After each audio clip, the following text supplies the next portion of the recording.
New Century Advisors Claudia Sahm here on set with us. Well, it's Claudia Sahm. She's the chief economist at New Century. Employment. Claudia, are we there or getting there? Of that rule, Claudia Sahm herself, the chief economist. La Sahm Rule o regla Sahm es uno de los indicadores de crisis económicas más importantes del mundo de los mercados. ¿Y qué ha ocurrido? Que se ha activado hace solamente 2 meses. Esto quiere decir que estamos abocados a una crisis económica en Estados Unidos que contagia al resto del mundo. Pero antes, ¿qué dice esta regla y quién la creó? Empezando por lo segundo, la creadora es Claudia Sahm, ex economista de la Reserva Federal y con una trayectoria intachable, y mide el deterioro del empleo en los últimos 3 meses para atisbar en qué momento estamos del ciclo. Y ahora mismo, según esa regla, estaríamos cerca de una recesión económica. ¿Qué es lo que ocurre a partir de ahora? ¿Qué nos puede señalar esta señal, valga la redundancia? ¿Vamos hacia un deterioro económico importante en 2025? Pues ¿quién mejor para responder estas cuestiones que Claudia Sahm, que está aquí en exclusiva en el canal para responder si vamos a una recesión en 2025, si ahora ya estamos en ese proceso y cuáles son las líneas rojas que hay que tener en cuenta, o si todo es bastante positivo? ¿Qué es lo que nos depara 2025 para la economía, para la creadora de la Sahm Rule, una de las reglas más importantes en la economía mundial? Veámoslo.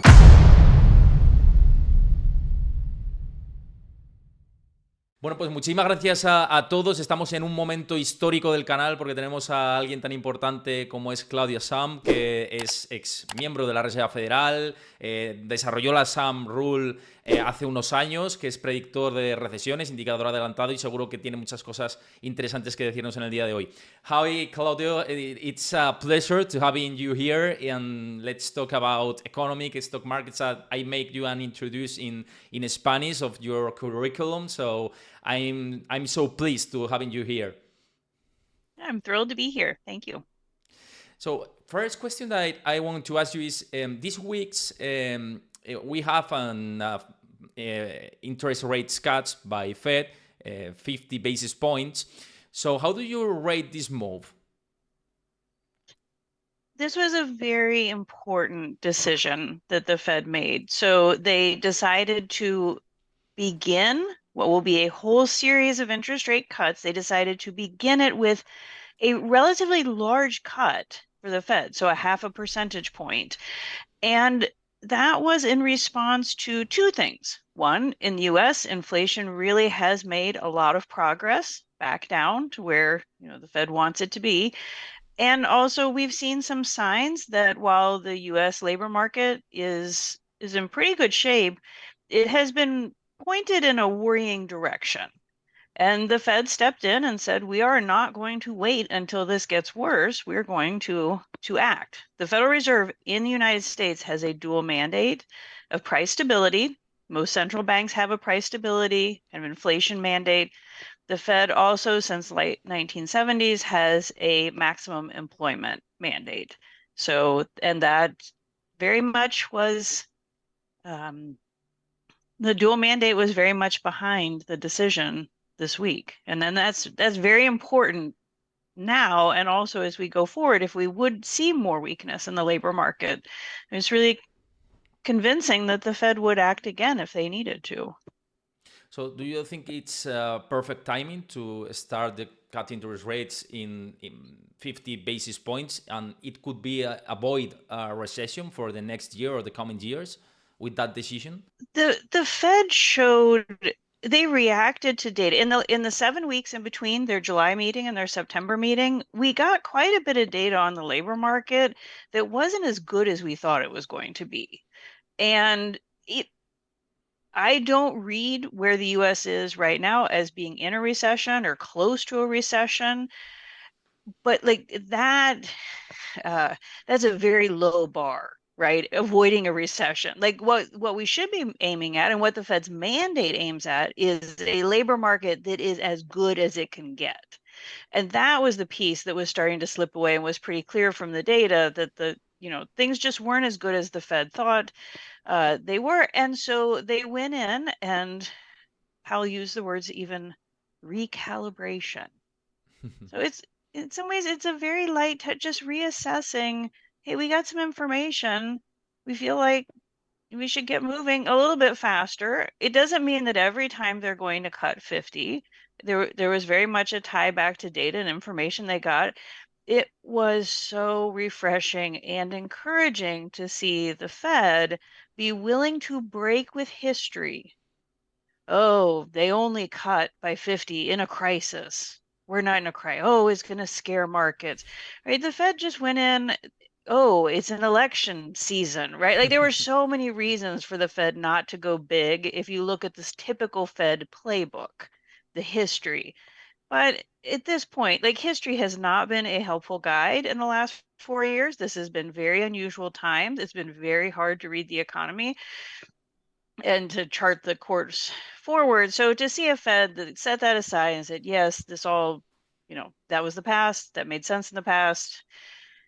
We're charting a different course and being willing to be flexible and react to the moment, not the way the Fed has done things for decades. So it was very encouraging to me because we're not all the way to the finish line yet, right? So you want a Fed that's going to keep navigating and adjusting, even if an adjustment is essentially an admission of, well, if we'd known, we would have done a little differently 7 weeks ago, 8 weeks ago. They just kind of pick up, make adjustments, go forward. And that really is the best that we can ask. No one has a crystal ball. So the best we can ask is that they react appropriately to the information. That's interesting. So in your opinion, what do you think the next steps will be now? Will there be the rate cuts the market expects, or what's your point in that sense? We certainly are set up for pretty substantial interest rate cuts over the next few years, and that's even in the soft landing scenario. So the no recession, the inflation comes down, and the reason for that is the Federal Reserve raised interest rates substantially to fight inflation, and so even after a 0.5 percentage point cut in the federal funds rate, the Fed's policy interest rate is still percentage points above where it will likely, kind of rest when all is, good in the economy and things are back to some sense of normal. So there's ground to cover. I expect there will be many meetings between now and the next few years where we're discussing do they cut and how much, and they're trying to get back to a place of normal. The data will be bumpy along the way. The Fed does go through the exercise, and this was another one of the meetings where each Fed official writes down their forecast, where they think the economy is going to be headed in the next 3 years, and what they think will be appropriate monetary policy. It's gives some sense of their thinking, and all of the Fed officials are pointed towards they think it'll be appropriate to cut considerably interest rates, but they differ in how much, and the reality, like what the Fed is not in charge of the U.S. economy. It is reacting to and trying to support and as best it can. So there'll be other factors that will determine exactly what that path looks like. But as Fed Chair Powell said last month in Jackson Hole, Wyoming, the direction of travel is clear. Right? Rates are coming down. So exactly how much and how fast, that's an open question. But I think what markets have generally priced in, it makes sense given what we know now. And it was pretty consistent with what Powell said at the press conference. And, but reality will unfold as it will, right? There will be surprises. And related with that, I want to ask you obviously about your SAM rule, which is one of the main indicators of economic recession and has been very mainstream in all international media. So I have heard you in different interviews that this time it is possible that the trend will be different. And I want to ask you why. Right. So I've been talking about this for a couple years now, and so I wasn't so surprised as to where we ended up. But the SAM rule is a simple way to indicate we're in a recession. The United States is in a recession, and it's looking at the historical record. So it's just looking at patterns in the past with the unemployment rate.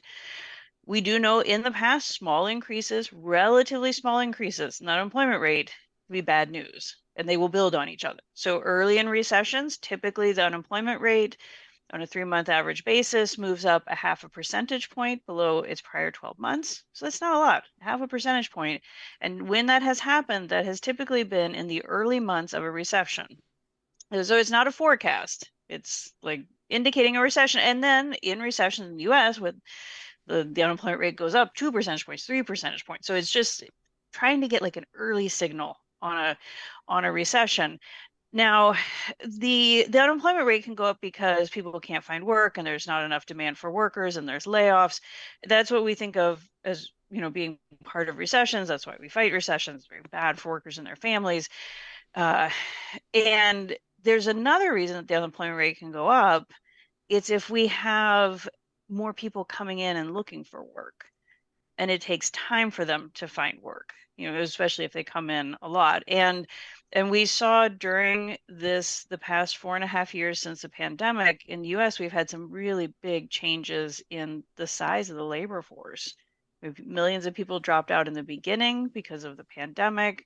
They didn't come back as quickly. Then in recent years, the US has had a big bump up in immigration. But not just that, we've also had a great labor market. So people came off the sidelines. And, we have some really amazing kind of bringing people into the workforce, but the demand for workers slowed down enough that it started to it's become harder right now to find a job. So the unemployment rate has drifted up. Now, that's a problem for the people looking for a job, clearly, and it's a lost opportunity for everyone because they could be out producing and doing. But the prognosis, like where it's headed, is very good because once we bring these people in and they have jobs, then we're growing, and we're growing even more. Where the recession has exactly the opposite signal. It's telling us there's not the demand for the workers and it's going downhill. So knowing that we've had these big changes in the labor force, we've swung from labor shortages to now more workers than before. That's adding an extra piece to the increase in the unemployment rate. That's not all of it. Demand for workers has weakened, and there are, like the Sahm rule, it is picking up and drawing attention to something that is real and important and worrisome, but it's kind of got the dial turned up, or just with a different interpretation, right? To me, those workers who are looking for jobs that haven't been able to find them, that have come into the labor force, that is a problem. Like they should and that would fit with maximum employment problem. That would fit with the Fed's job of the maximum employment, but it's not a recession. Like that's, so I've been trying to piece those apart, but this just goes back to the Sahm rule is one of many of economic rules of thumb that were developed over time that work really pretty well in the past, that in this pandemic and aftermath just have, simplicity just doesn't cut it right now. Mm-hmm. Related with that, I want to ask you about how do you read full-time jobs are going down and temporary jobs are speaking up. So how do you read this situation in the US? It's been a very interesting and unusual cycle with this full-time versus part-time work. To some extent, it could relate back to the labor shortages. We had a very rapid recovery in full-time work early on. And full-time work in the US is based off the number of hours that one's working.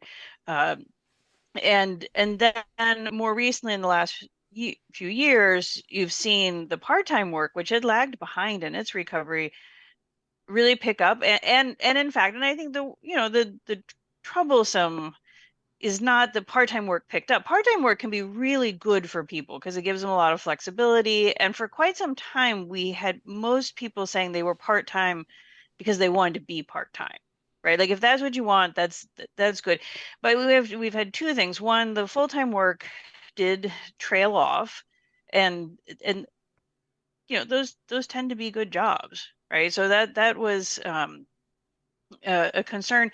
And what I've been watching more recently, and again, this is still in a worrisome, not like 5 alarms, is we have seen an increase in the people who are telling us they're working part-time for economic reasons. So that goes back to the spirit of your question, right? That full-time work is falling off, and that's what people really want, and they're missing out. So we're not it things are slowing down. For me, the most disconcerting indicator in the labor market right now is the hiring rate. So the hiring rate in the US is back to its level in about 2014. And the unemployment rate was 6% in 2014. That was not, we weren't really in the good part of the recovery from the Great Recession. And that's frankly, that's the reason the unemployment rate is drifting up. If you're not getting hired, you're having people come in, and that's going to push down on the payrolls. Now, it's paired with a very low layoff rate. So we have an environment right now where if you're trying to get work, it has gotten notably harder than even just a year ago. But if you have a job, you have a pretty good chance of keeping that job. So that's not a typical, like something else is that's something of a puzzle, right? Or something is holding back employers from hiring. That I think I don't know that it's, lowering interest rates probably isn't going to do it alone. But that's showing up, I think, in a lot of the other. I use that to kind of summarize the issues and the concerns in the labor market. And also the opening jobs with the JOLTS poll shows that the labor market are going down, are coolering. So, but we are in the pre-pandemic levels, and this is not alarming right now, but this is a trend. Do you think the trend will continue in the jobs openings, in the as you said before, the hiring rate? Do you think this is a trend that gonna continue the next year? I expect us to see more cooling in the labor market. That's the term the Fed is using, the cooling. Though the policy actions like reducing the interest rates, I think just getting past the US election and the uncertainty it's causing for businesses will probably help as well. We're on a path, and the Fed in particular they're pulling some levers to try to level it out. Right? If we could have job openings stabilize, and if we could have the hiring rate move back up, and the unemployment rate can even go up a little bit more, but more or less stay where it's at, this would be great. Right? This isn't, but until you start to see that leveling out, one should be concerned. And frankly, the Federal Reserve raised interest rates and held interest rates over a year at the peak rate to slow things down. Now, it was all in the spirit of getting inflation down, right? So this is the tool they have, interest rates. They work through demand because they're making it harder to borrow. But there is an aspect of, well, what'd you expect? Right? Like this was the intent here, was to slow things down. And the realization is, well, we've slowed things down enough. But the problem is the US economy does not turn on a dime. And it's very complicated. And as I said before, I'm not convinced, nor do I think anyone should think that this slowing we've seen in the labor market is all about the Fed. Like there are other channels, and sometimes channels like expectations people have about where the economy is headed. Those can be some of the most powerful in making decisions, but those are some of the hardest to influence. So my base case is that my base case is the soft landing, but it is and has been contingent on the Fed as I like to say, getting out of the way, getting their interest rates down, because right now they are putting downward pressure on the US economy. So the Fed getting out of the way, I got a lot of confirmation this week that they are going to do that. And I think, move as quickly as is necessary. And yet, just because the Fed is acting, just because the Fed is saying we don't welcome further cooling, that doesn't make it happen. And given the fact that we've had several months, if not years, of this slowing, well, we're probably not out of the woods quite yet. Just a couple of questions. First, I want to ask you, what are the main risks for you for 2025? Goodness. It will be very important to see how the US election plays out and the whole constellation. And because it's not just who gets elected president, it's also who has Congress, and then the details of whatever policy legislation go through. And then this will have important important effects that could show up next year. There's been a lot of discussion about tariffs. There's a lot of discussion about immigration that could be, if some of the plans are put through as they are being discussed right now, could be very disruptive to the U.S. economy. The more typical baseline for the U.S. Economic policy is gridlock, in that they just don't have the votes to get things through, and that could mean that there's some big, there are long-term issues. Not everything is about the latest crisis or moment, and gridlock doesn't necessarily do much for dealing with long-term problems. So the election, is a big wild card coming up, but honestly, it's the policies themselves that get put in place that will have the effect. So when next year we'll have probably much better sense, like watching that policy process come together. So that's certainly a risk, both in terms of like potentially bad outcomes, but also potentially missed opportunities. So we'll see with that. And it's always the case, thinking about the risks that have a more geopolitical, whether it's the Middle East or it's China, like the threats from, or the developments, they certainly are risks that the U.S. should always be thinking about. Our last cycle between the pandemic and the war in Ukraine, that was a very shared experience of economic pain, and it was a very much shared, just abrupt, like coming from nowhere. Like this wasn't a risk building in the financial sector with the pandemic. It was a pandemic, and so there are always, but that's one where it's more of a keeping an eye on developments as opposed to tracking them. Thankfully, in the U.S., we've had, the economy has been very strong and resilient. The financial sector, to the best of understanding, we even weathered some difficult moments, say with like the Silicon Valley Bank and some of the banking crisis, and that was handled really quickly, and the fallout. So the U.S. is there. We are moving through this moment in a position of economic strength. It's not a guarantee you have it at the other side, and you have to watch the risk, but it's I don't have anything that I'm just watching because it looks like it's about ready to really boil over. Mm-hmm.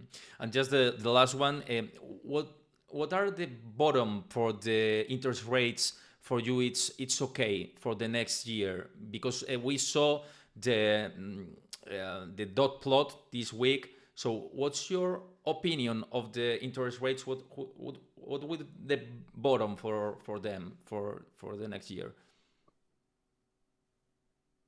Yeah, I think the the dot plots, these projections of the interest rate path, I think it can be a helpful way to get a sense of how much agreement or disagreement there is at the Fed. Having watched and been a part of discussions about the neutral rate, the R star, that policy rate, there's a lot of sausage and assumptions that goes into those kind of estimates. So I try not to get too precise. I think but big picture, these are important features. And Chair Powell talked about this on Wednesday, and I agree with him. We've come out of this cycle, as unusual as this cycle is, with a very strong economy. It is unlikely that we are moving, as they go through their gradual rate cuts in the next few years, that we're moving back to the pre-pandemic, the kind of right after the great financial crisis of these ultra low interest rates. That was when you have an interest rate that is very low and that's where things settle, that's a sign of a really sick economy. Right? A high interest rate means that things are growing, like you have productivity, you've got growth, rates right now are higher. Like I think, being a little under 5%, I think probably something closer to 3%, maybe a little under 3% would be, my rough kind of guess at what the neutral rate is. So that just shows we've got some distance, but we had much lower, really holding interest rates closer to zero for quite a bit of time after the financial crisis. That's not this economy. So, but there are a couple things. One, if things really go off the rails and we go into a recession, right, what the markets have priced in, or what the Fed has in their dot plot, that is a soft landing forecast. Like maybe not every person participating in markets has got a soft landing, but if you look at the balance of, we're going to take like 2 percentage points off of interest rates the next 2 years, that is the economy's been great, because that's just us coming from from higher interest rates down as inflation comes down, as the economy. If we were to go into a crisis, if we were to go in a recession, then you move even further, faster, and lower, right? Because if 3% is the interest rate that keeps things kind of, the Fed's not pushing up, it's not pushing down. Well, in a recession, the Fed's trying to push up on the economy. So they need to get interest rates below 3%. And so it would be so disruptive in the next few years to move from where we are now to say 1-2% to fight a recession. Now, if that's what needs to be done, that's what the Fed will do. But that's where I think thinking through what's the story behind the dot, and does it make sense? And then that's going to guide, because the story will be written as it evolves over time. And as Powell said, we know the dots, or the neutral rate, he often says, we know it by its works. Like when we get close to that 3%, we'll kind of see, or do the interest rate sensitive sectors, are they pulling back? Are they pushing forward? You kind of have to watch like what's happening in the economy. And we're far from, I think, we're certainly far from what the members of the Federal Open Market Committee at the Fed think the neutral rate is. We're far from, I think, what most people that have opinions on this thing think. So we don't have to make that decision right now. We just have to point ourselves in the right direction. And as we get closer and closer, those will become probably harder discussions. So I think it has been an absolutely interesting interview. So thank you very much for your analysis, and I think it's pretty nice and pretty good. So thank you very much again for your time. We appreciate your work and your job with the Federal Reserve. And right now we read your Substack, so every week. So thank you very much. Oh, thank you. I appreciate it.